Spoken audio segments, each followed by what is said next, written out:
ಬೆಂಗಳೂರು ದಕ್ಷಿಣ ವಿಧಾನಸಭಾ ಕ್ಷೇತ್ರದ ವಸಂತಪುರದ ಮಾರುತಿ ಲೇಔಟ್ನಲ್ಲಿರುವ ದೇವಾಂಗ ಸೇವಾ ಸಮಾಜದ ವತಿಯಿಂದ ವಿಶೇಷ ಸರ್ವ ಸದಸ್ಯರ ಸಭೆ ಹಾಗೂ 20ನೇ ಸರ್ವ ಸದಸ್ಯರ ಸಭೆಯನ್ನು ಏರ್ಪಡಿಸಲಾಗಿತ್ತು. ಸಭೆಯ ನಂತರ ಅಧ್ಯಕ್ಷರಾದ ಉಮಾಶಂಕರ್ ಅವರು ಸುದ್ದಿಗಾರರೊಂದಿಗೆ ಮಾತನಾಡಿ, ದೇವಾಂಗ ಸೇವಾ ಸಮಿತಿಯು ಹೆಣ್ಣು ಮಕ್ಕಳಿಗೆ ಹಾಸ್ಟೆಲ್ ಕಟ್ಟಡವನ್ನು ಕಟ್ಟುವುದರ ಮೂಲಕ 25 ಜನರಿಗೆ ಉಚಿತವಾಗಿ ನೀಡುವುದರ ಮೂಲಕ ದೇವಾಂಗ ಸೇವೆ ಸಮಾಜವನ್ನು ಮತ್ತಷ್ಟು ಬಲಿಷ್ಠ ಮಾಡಬೇಕು ಎಂದು ತಿಳಿಸಿದರು.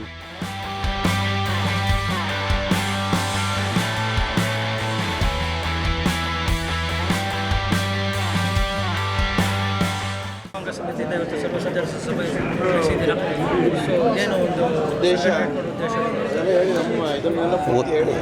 ಉದ್ದೇಶ ಏನಂತಂದರೆ, ನಮ್ಮ ದೇವಾಂಗ ಸೇವಾ ಸಮಾಜ ಕಾಲಕ್ಕೆ ಎಲ್ಲ ಸಂಘ ಸಂಸ್ಥೆಗಳಿಗೆ ಮಾದರಿಯಾಗೋ ರೀತಿಯಲ್ಲಿ ಕಾರ್ಯಚಟುವಟಿಕೆಗಳನ್ನು ನಡೆಸ್ಕೊಂಡು ಹೋಗ್ತಾ ಇದೆ ಅನ್ನುವಂಥದ್ದನ್ನು ಎಲ್ಲರಿಗೂ ತಿಳಿಸ್ಬೇಕಾಗಿರೋದು.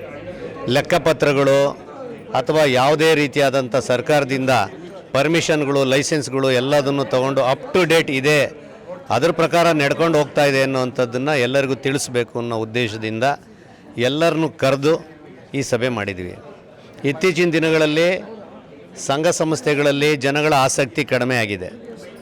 ಹಾಗಾಗಿ ನಮ್ಮ ಸೇವಾ ಸಮಾಜದಲ್ಲಿ ಪರ್ಸನಲ್ ಆಗಿ ನಾವೆಲ್ಲರನ್ನೂ ಇನ್ವೈಟ್ ಮಾಡಿ ಆ ರೀತಿಯಾದಂಥ ಇದು ಆಗಬಾರ್ದು ಅಂತೇಳಿ ನಾವು ಎಲ್ಲರನ್ನೂ ಸೇರಿಸಿ ನಾವು ಮಾಡಿರೋ ಅಂಥದ್ದು. ಅದಕ್ಕಾಗಿ ಎಲ್ಲರೂ ಕೂಡ ಬಂದಿದ್ದಾರೆ. ಅದು 3ನೇ ಪಾಯಿಂಟು.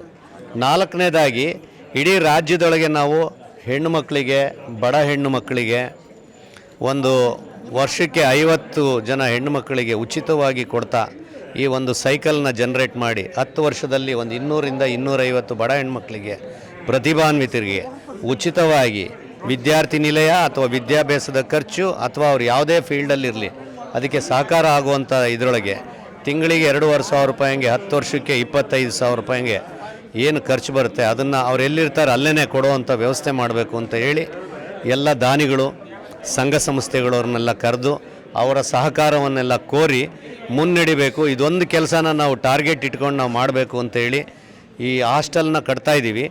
ಅದರಲ್ಲಿ ಸೇವಾ ಸಮಾಜದವರು 25 ಜನ ಹೆಣ್ಮಕ್ಳಿಗೆ ಉಚಿತವಾಗಿ ಕೊಡೋದಕ್ಕೆ ವ್ಯವಸ್ಥೆ ಮಾಡ್ತಾಯಿದ್ದೀವಿ. ಇನ್ನೂ ಒಂದು 25 ಜನಕ್ಕೆ ಇಡೀ ರಾಜ್ಯದಲ್ಲೆಲ್ಲ ಸುತ್ತಿ ನಿರಂತರವಾಗಿ ಅದು ನಡ್ಕೊಂಡು ಹೋಗೋ ರೀತಿಯಲ್ಲಿ ನಾವು ಮಾಡಬೇಕು ಅಂತ ಹೇಳಿ ಅದಕ್ಕೆ ಬೇಕಾದಂಥ ವ್ಯವಸ್ಥೆನ ನಾವು ಮಾಡ್ಕೊಂಡು ಹೋಗಬೇಕು ಅಂತೇಳಿ ನಾವು ಮಾಡ್ತಾಯಿದ್ದೀವಿ. 5ನೇದು, ವಿವಿಧ ಸಂಘ ಸಂಸ್ಥೆಗಳ ಜೊತೆಯಲ್ಲಿ ಸೇರಿ ದೇವಾಂಗ ಸಮಾಜವನ್ನು ಬಲಿಷ್ಠವಾಗಿ ಕಟ್ಟಬೇಕು. ಅದಕ್ಕಾಗಿ ಬೇರೆ ಬೇರೆ ಸಂಘ ಸಂಸ್ಥೆಗಳ ಅಧ್ಯಕ್ಷರು, ಕಾರ್ಯದರ್ಶಿಗಳನ್ನು ನಾಮಿನೇಟ್ ಮಾಡಿಕೊಂಡು ನಮ್ಮ ಕಾರ್ಯಕಾರಿಣಿಗೆ ಸೇರಿಸ್ಕೊಂಡು ಅವ್ರನ್ನೂ ಕರೆದು ನಾವು ವರ್ಷದಲ್ಲಿ 2 ಬಾರಿ ಅವ್ರಗಳ ಜೊತೆ ಹೋಗಿ ಸಂಘ ಸಂಸ್ಥೆಗಳ ಬಗ್ಗೆ, ಚಟುವಟಿಕೆಗಳ ಬಗ್ಗೆ ಮಾತಾಡಿ ಸಂಘಟನೆ ಮಾಡಬೇಕು ಅನ್ನೋ ಉದ್ದೇಶದಿಂದ ನಮ್ಮ ಎಲ್ಲ 27 ಜನರ ತಂಡ ಸೇವಾ ಸಮಾಜ ಇದುವರೆಗೂ ಕೆಲಸ ಮಾಡ್ತಾಯಿದೆ. ಇನ್ನು ಮುಂದೆನೂ ಕೂಡ ಕೆಲಸ ಮಾಡ್ಕೊಂಡು ಹೋಗ್ತೀವಿ ಅಂತ ಹೇಳೋದಕ್ಕಾಗಿ ಎಲ್ಲರಿಗೂ ಗೊತ್ತಾಗಲಿ ಅಂತ ಹೇಳಿ ಇವತ್ತಿನ ಕಾರ್ಯಕ್ರಮವನ್ನು ನಾವು ಮಾಡ್ತಾಯಿದ್ದೀವಿ. ಎಲ್ಲ ಗಣ್ಯರು, ಅಣ್ಣಯ್ಯವರಿರ್ಬೋದು, ನಮ್ಮ ಜಿ ರಮೇಶ್ ಅವರಿರ್ಬೋದು, ಆಮೇಲೆ ಕೋದಂಡರಾಮಣ್ಣವ್ರು ಎಲ್ಲರೂ ಬಂದಿದ್ದರು, ಮಂಜೇಶ್ ಅವರು ಎಲ್ಲ ಬಂದಿದ್ದರು. ಇವರೆಲ್ಲರೂ ಬಂದು ಸಹಕಾರ ಕೊಟ್ಟಿದ್ದಾರೆ. ಮುಂದಿನ ದಿನಗಳಲ್ಲಿ ಇದರಿಂದ ಮುಂದಕ್ಕೆ ಫೆಬ್ರವರಿ ತಿಂಗಳಲ್ಲಿ ಇದನ್ನೇ ಒಂದು ಮುಂದಿಟ್ಕೊಂಡು ಎಲ್ಲ ಸೇರಿ ಸಂಘ ಸಂಸ್ಥೆಗಳವರೆಲ್ಲ ಸೇರಿ ರಾಜ್ಯಕ್ಕೆಲ್ಲ ಒಂದೇ ದೇವಾಂಗ ಒಂದು ಸಂವರ್ಧನಾ ಸಂಘ ಅಂತನೋ ಏನೋ ಒಂದು ಮಾಡಿ ಮುಂದುವರಿಬೇಕು ಅನ್ನೋದಕ್ಕೆ ಒಂದು ಪೀಠಿಕೆ ಆಯಿತು ಇವತ್ತು. ಅದು ಭಾಳ ಸಂತೋಷವಾದಂಥ ವಿಚಾರ. ಇಷ್ಟಕ್ಕೆ ನಾವು ಇವತ್ತು ಸೇವಾ ಸಮಾಜ ಕಾರಣಕರ್ತ ಆಗಿದೆ ಅಂತ ಹೇಳೋದಕ್ಕೆ ಇಷ್ಟಪಡ್ತಾ ಇದ್ದೀನಿ. ದೇವಾಂಗ ಸಮಾಜ 5ನೇ ಸ್ಥಾನ 6ನೇ ಸ್ಥಾನದಲ್ಲಿ ಇದ್ದೀರಾ. ಬಟ್ ರಾಜಕೀಯದಲ್ಲಿ ಬೆಳವಣಿಗೆ ಎಷ್ಟಿದೆಯಲ್ಲ ಅಂತ ಇದೆ. ಎಲ್ಲದರೊಳಗೂ ಸ್ವಲ್ಪ ಈಗೀಗ ನಾವು ಮಗ್ಗ ನೇಯೋದು ಬಿಟ್ಟು ಆಚೆ ಬಂದಿದ್ದೀವಿ. IAS IPS ಸ್ಟಾರ್ಟ್ ಮಾಡಿದ್ದೀವಿ. ಡಾಕ್ಟ್ರು, ಇಂಜಿನಿಯರ್ಗಳಲ್ಲಿ ಎಲ್ಲ ಸಮಾಜಕ್ಕಿಂತ ತುಂಬ ಜಾಸ್ತಿ ಇದ್ದೀವಿ. ರಾಜಕೀಯಕ್ಕೆ ಕಾಲಿಟ್ಟರೆ ನಾವು ಕೂಡ ಮುಂದೆಲ್ಲ ಒಂದು ದಿನ ಬಿಗಿಯಾಗೇ ಹೋಗ್ತೀವಿ. ಯಾಕೆಂದರೆ MD ಲಕ್ಷ್ಮೀನಾರಾಯಣ ಅಂತವ್ರು ನಮ್ಮ ಜೊತೆನಲ್ಲಿದ್ದಾರೆ. ಅವರು ಎಷ್ಟು ವರ್ಷದಿಂದ ಮಾಡ್ತಾಯಿದ್ದಾರೆ, ಹೌದಾ ಇಲ್ಲ? ಇದಕ್ಕೂ ಟೈಮ್ ಬೇಕು. ನಾವು ಅಲ್ಲಿಗೆ ಒಳಗಡೆಗೆ ಕಾಲಿಡಬೇಕು. ಅದಕ್ಕೆಲ್ಲ ದೇವರು ಬನಶಂಕರಿ ತಾಯಿ ನಮ್ಗೆ ಆಶೀರ್ವಾದ ಕೊಡಲಿ. ಜಾತಿ ಗಣಿತದಲ್ಲಿ ಭಾಳಷ್ಟು ಕಡಿಮೆ ತೋರಿಸ್ತಾರೆ. ಕಡಿಮೆ ಏನು ಧ್ವನಿ ಎತ್ತಿಲ್ವ ಅಂತ ನೋಡೋಣ. ಅದು ರಿಯಲ್ ಆಗಿ ಏನು ನಡೀತಾ ಇದೆ ಅನ್ನೋಂಥದ್ದು ಬೇಕಲ್ವ, ನಮಗೆ ಇನ್ನೂ ಗೊತ್ತಿಲ್ಲ. ನೋಡೋಣ. ಏನು ಜನ ಎಷ್ಟಿರಲಿ ಕಡಿಮೆ ಇದ್ದರೂ ಕೂಡ ನಾವು ಒಗ್ಗಟ್ಟಾಗಿದ್ದರೆ ನಾವೇನು ಬೇಕಾದ್ರೂ ಮಾಡ್ಬೋದು. ಯಾಕೆ ಅಂತಂದರೆ ರಾಜಕೀಯವಾಗಿ ನಾವು ಇಲ್ಲ ಅಂತೀರ, ನಾವು ಒಗ್ಗಟ್ಟಾದರೆ 25-30 ಕಾನ್ಸ್ಟಿಟ್ಯೂನ್ಸಿನಲ್ಲಿ ನಾವು ಯಾರು ಹೇಳ್ತಾರೋ ಅವ್ರನ್ನೇ ಆರಿಸ್ಬೋದು ನಾವು. ಕರೆಕ್ಟಾ?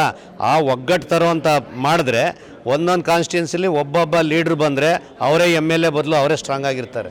ಅದು ನಮ್ಮ ಒಂದು ಒಪಿನಿಯನ್. ಸರ್, ಈಗ ಮುಂಬರುವ ಒಂದು GBA BBMP ಹೋಗಿ ಇವಾಗ GBA ಚುನಾವಣೆ ಇದೆ. ನಾವು ಸುಮಾರು ಕಡೆ ಹೋಗ್ತಾ ಇರ್ತೀವಿ. ಬೇರೆ ಒಂದು ಸಮಾಜದವರು ನಮ್ಮ BBMP ಮೀನ್ಸ್ GBAಯಲ್ಲಿ 25ಕ್ಕಿಂತ 30 ಹೆಚ್ಚು ಸ್ಥಾನ, ಅಂದರೆ ದೇವಾಂಗ ಸಂಘದಿಂದ ಕೆಳಗಡೆ ಇರೋರೆ 25-30 ಸ್ಥಾನ ನಾವು ಗೆಲ್ಲಬೇಕು ಆಲ್ರೆಡಿ ಡಿಸೈಡ್ ಮಾಡಿದ್ದಾರೆ. ಸೊ ತಾವು ಇದ್ರ ಬಗ್ಗೆ ಏನು ಹೇಳ್ತೀರಾ ಅಂತ?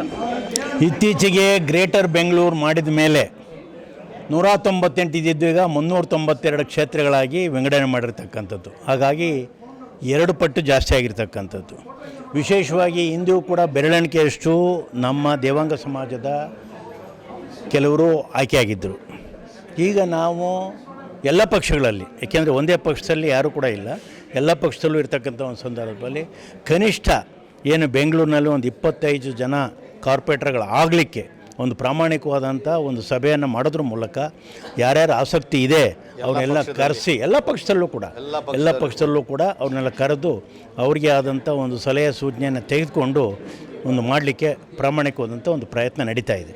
ಅದಕ್ಕೆ ಸೇವಾ ಸಮಾಜದಿಂದ ಇವತ್ತು ಸ್ಪಷ್ಟವಾಗಿರ್ತಕ್ಕಂಥ ಒಂದು ನಿರ್ಧಾರವನ್ನು ಸನ್ಮಾನ್ಯ ಅಧ್ಯಕ್ಷ ಅಂತ ಉಮಾಶಂಕರ್ ಅವರು ಮತ್ತು ನಮ್ಮೆಲ್ಲ ಪದಾಧಿಕಾರಿಗಳು ಸೇರಿ ನಿರ್ಣಯ ಕೈಗೊಂಡಿದ್ದಾರೆ.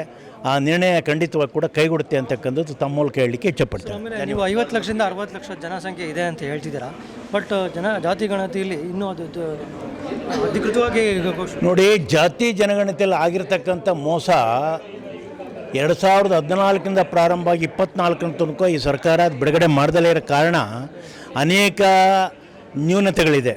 ಆ ದೃಷ್ಟಿಯಿಂದ ಕೇವಲ 9,69,000 ಮಾತ್ರವನ್ನು ಇವರು ಘೋಷಣೆ ಮಾಡಿರ್ತಕ್ಕಂಥದ್ದು. ಅದು ಖಂಡಿತವಾಗಿ ಕೂಡ ಇಲ್ಲ. ಯಾಕೆಂದರೆ ಬೆಂಗಳೂರು ಮಹಾನಗರದಲ್ಲೇ ಕನಿಷ್ಠ 15 ಲಕ್ಷ ಜನ ಇದ್ದಾರೆ ಅಂತಕ್ಕಂಥದ್ದು ನಮ್ಮ ವಾದ. ಆ ಹಿನ್ನೆಲೆ ಒಡೆ ನಾವು ಅದನ್ನು ಸಮರ್ಪಕವಾಗಿ ಒಪ್ಪಿಲ್ಲ.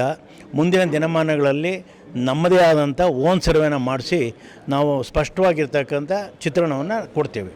Thank you.